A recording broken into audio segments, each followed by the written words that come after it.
రాతని దిగులు పడకుమా, మారాను మధురముగా మార్చును నీకై. మారది తలరాతని దిగులు పడకుమా, మారాను మధురముగా మార్చును నీకై. మేలులతో నిన్ను తృప్తిపరచును, మేలులతో నిన్ను తృప్తిపరచును. సియోను దేవుడే నిన్ను సిగ్గుపడనీయడు, కనికరాపూర్ణుడే నీ కన్నీరు తుడుచును. దేవుడే నిన్ను సిగ్గుపడనీయడు, కనికరాపూర్ణుడే నీ కన్నీరు తుడుచును. హల్లెలూయా. దిష్టి కన్నీరు దేవుడు తుడిచాడు కదా, దేవునికి స్తోత్రం. హల్లెలూయా. మనందరి కన్నీరు కూడా తుడిచాడు. కొత్త కన్నీరు ఏమన్నా వచ్చిందేమో కానీ పాత కన్నీరు అయితే పోయితే లేదా. దేవుళ్ళలోకి వచ్చినప్పుడు ఒకప్పుడున్న బాధ, ఒకప్పుడున్న పరిస్థితి, అప్పుడున్న సమస్య, అప్పుడున్న రోగం, అప్పుడున్న ఇరుకు ఇప్పుడు అలానే ఉన్నాయన్న వాళ్ళు చప్పట్లు కొట్టద్దు. లేదు నా దేవుడు మార్చడన్న చప్పట్లు కొట్టండి. దేవునికి స్తోత్రం చెప్తాను. హల్లెలూయా, హల్లెలూయా, హల్లెలూయా. కదా దేవుడు. మరి అటు వద్దాం. మరియ తల్లి గురించి మీ అందరికీ ఏం తెలుసు? ఆమె ఎందుకు దేవుడు ఆమె గర్భంలో నుంచి వచ్చాడు? పరిశుద్ధురాలంటే ఆ దేశంలో చాలా మంది పరిశుద్ధులు ఉన్నారు.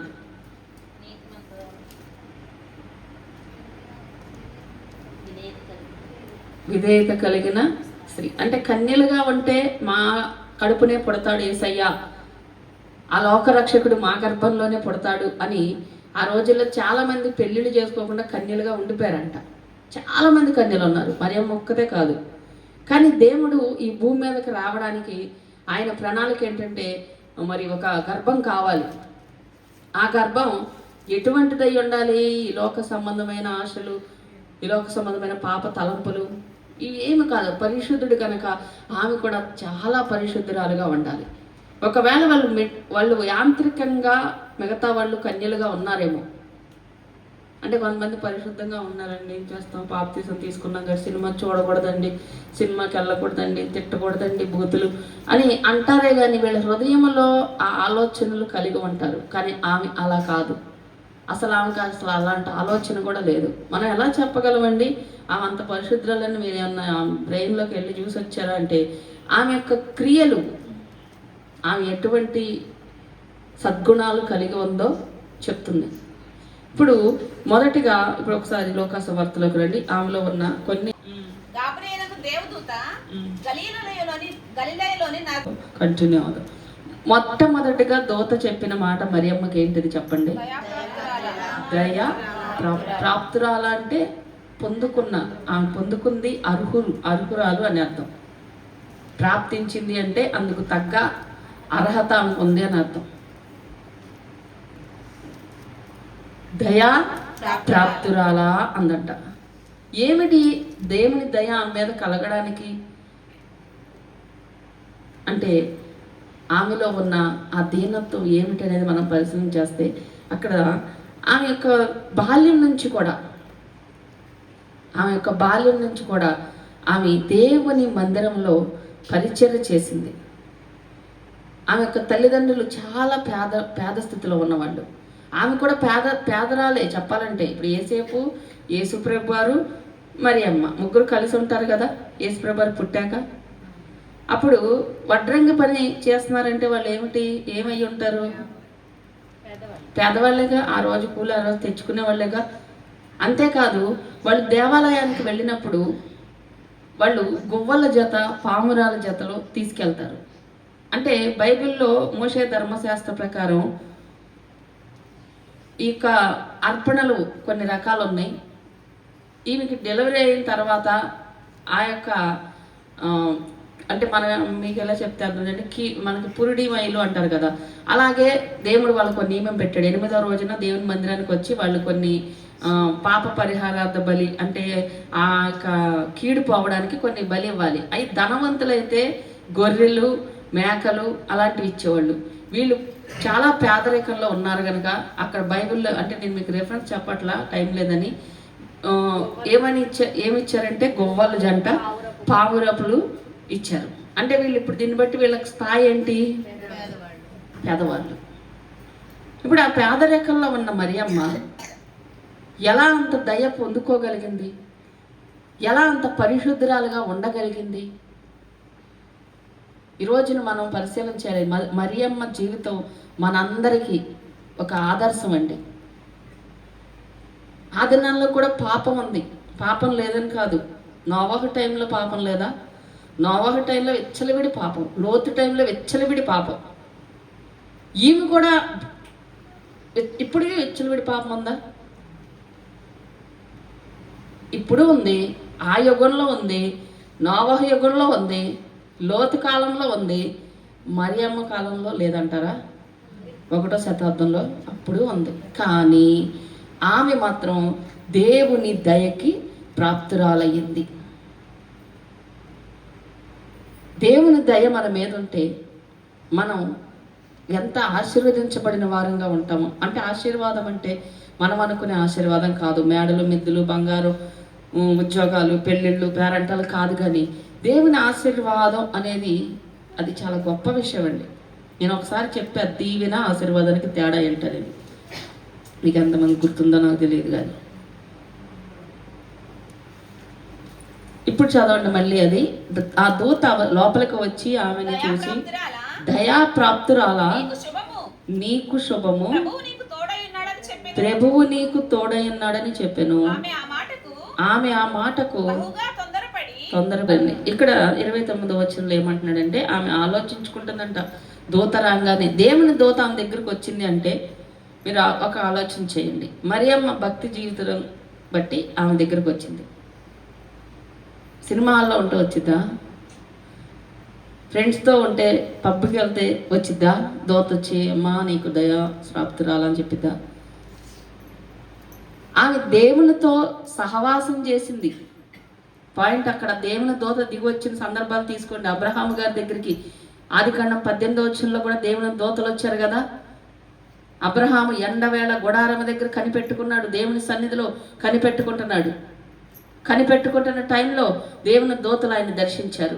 కొర్నేలి పగలు 3 గంటలప్పుడు ప్రార్థన చేస్తున్నాడు, దేవుని సన్నిధిలో ఉన్నాడు. దేవుడు ఆయన్ని దర్శించాడు. దేవుడి దూతల అక్కడికి వచ్చింది.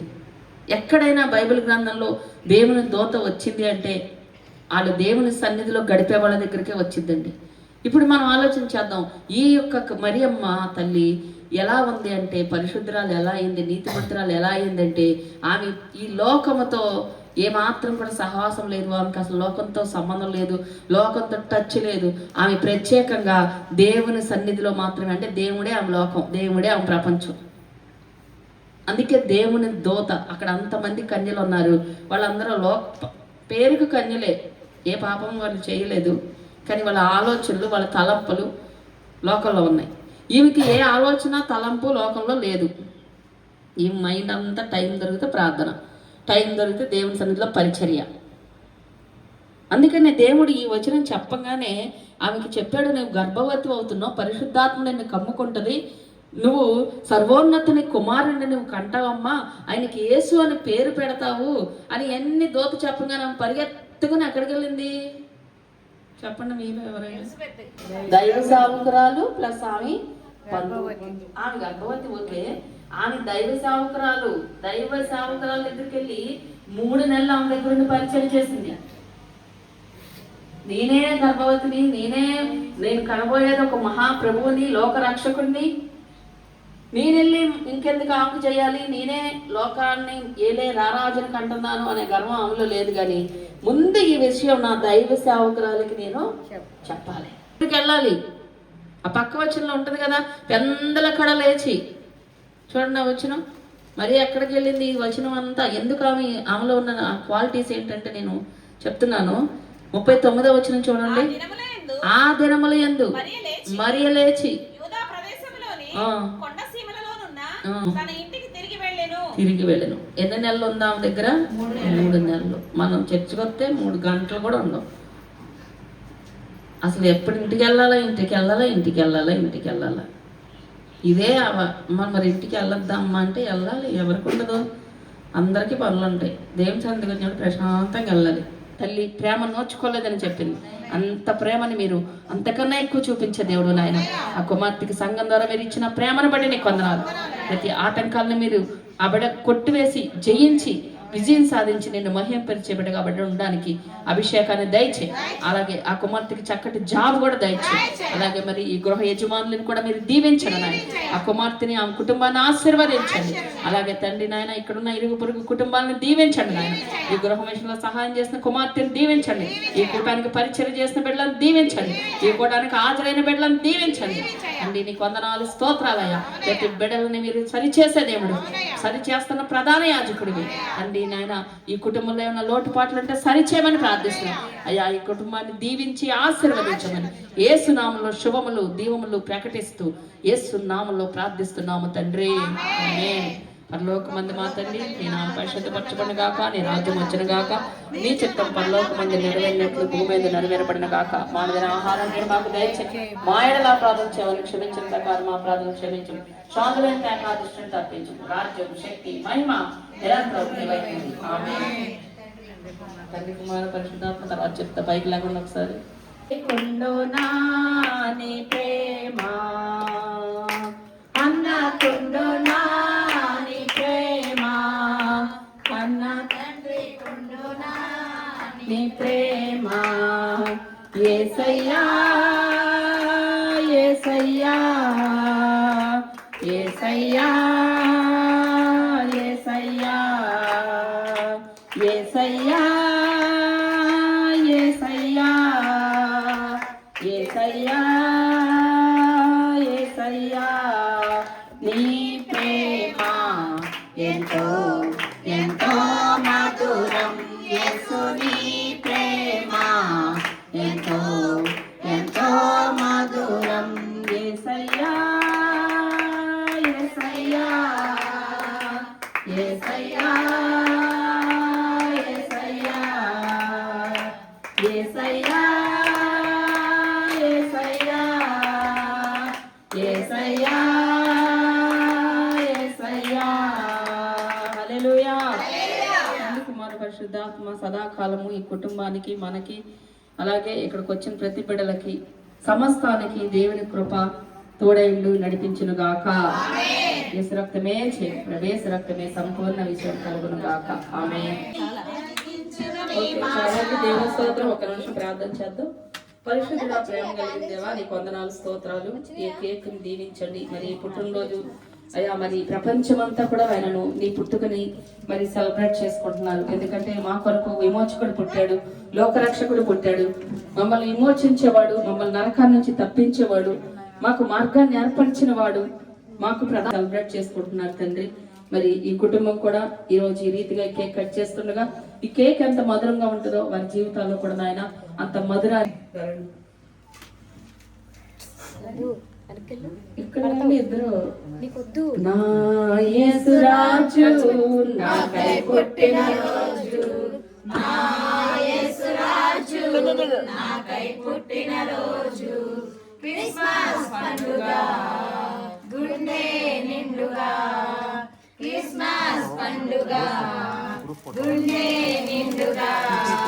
Happy happy Christmas, merry merry Christmas, happy happy Christmas, merry merry Christmas.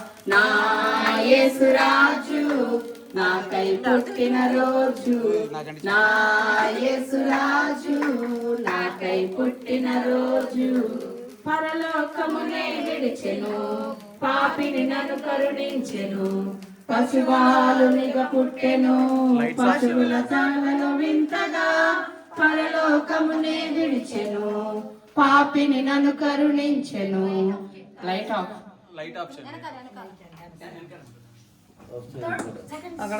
మన యేసన్న ఈ దినం పుట్టెను, మన పాపాలు పరిహారం. Happy Christmas, merry Christmas, happy Christmas, merry Christmas, happy Christmas, merry Christmas, happy happy Christmas, merry merry happy Christmas happy Christmas happy Christmas Christmas ఇంకొక్కసారి చెప్పు మరొక్కసారి చెప్పు హ్యాపీ క్రిస్మస్ హ్యాపీ క్రిస్మస్ అందరికీ క్రిస్మస్ శుభాకాంక్షలు. ఈ కుటుంబానికి క్రిస్మస్ శుభములు.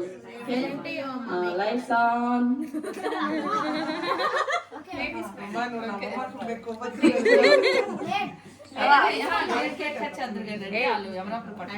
ఒకళ్ళు ప్లేట్లు తీసుకోండి, బయట తీసుకెళ్ళి కొంచెం నన్ను చూసుకోండి.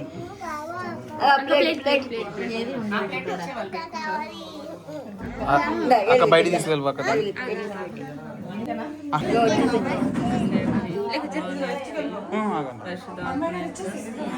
అక్క కొంచెం బ్యాక్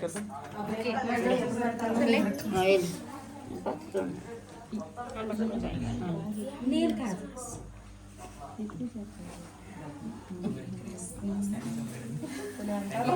తినాలి మీ సిగ్గేమో కానీ ఇవి కూడా పెడతా ఇవ్వండి.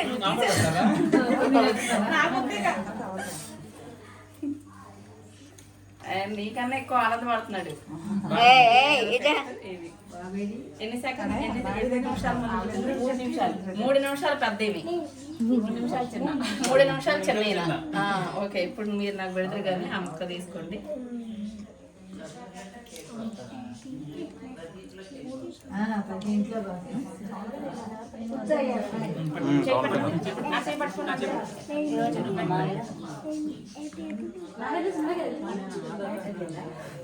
అయిపోయింది. Thank you.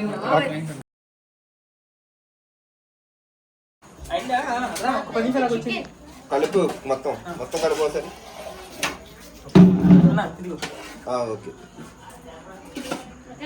Okay okay.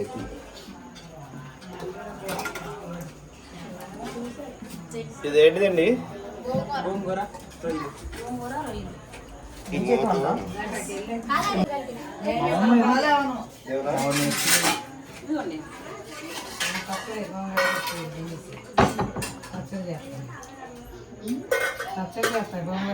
ఇలా వంటలు చేస్తున్నారు.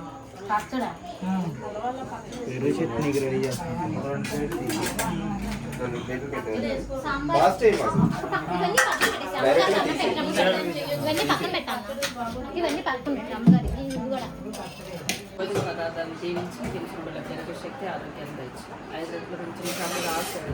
వేసినాము జీవిస్తూ ప్రార్థిస్తుందండి. లాస్ట్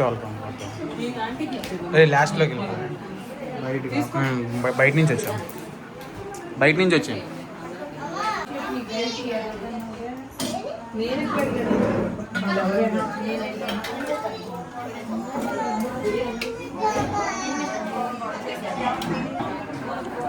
లాస్ట్ నుంచి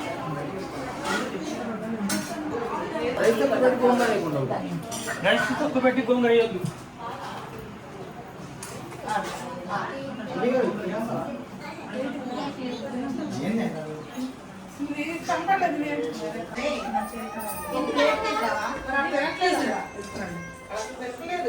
ఎవరు లేరు ఇంకా బయట.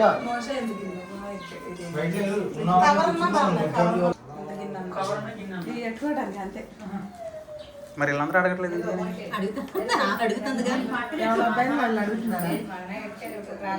ఏమనుకుంటారు వాళ్ళకి?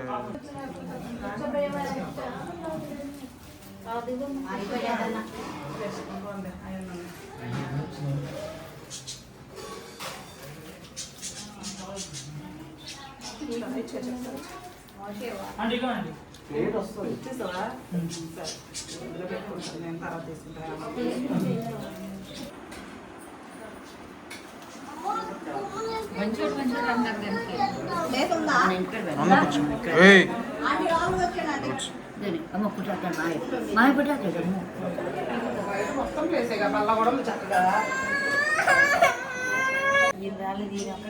వచ్చింది అటు వచ్చింది బాబు చరణ్ గారు అనుకుంటా.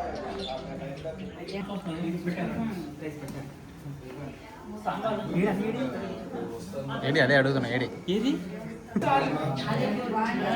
ఆమె ఒక్కటే చేసినట్టు ఫస్ట్ టైం నా చేతి వంట తింటున్నారు, నేను ఒక్కదాన్ని వండుతాను, మీరు హెల్ప్ చేస్తే కాగానే ముగ్గురు తెచ్చుకుంది చక్కగా ఆమె ఒక్కదే వండింది.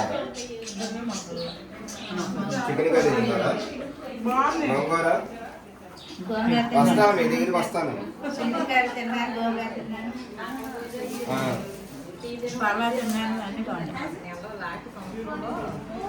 అంట కొత్తగా అదే టైం నేను తీసి ఆ భోజనం వేసరికి అయింది. నేను అక్కడికి వచ్చి మా భోజనం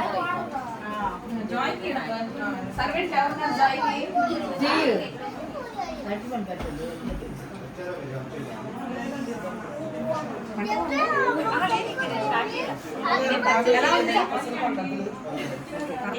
నేనే వేస్ట్ అందరూ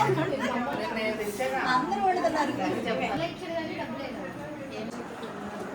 బయట ఉన్నారుగా.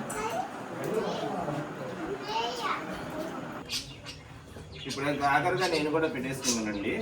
టేస్ట్ చూద్దాం ఎలా ఉందా. ముందు ఉట్టి బిర్యానీ తింటాం.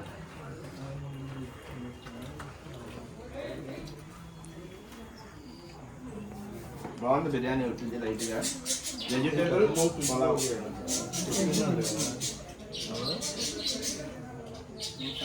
గోంగూర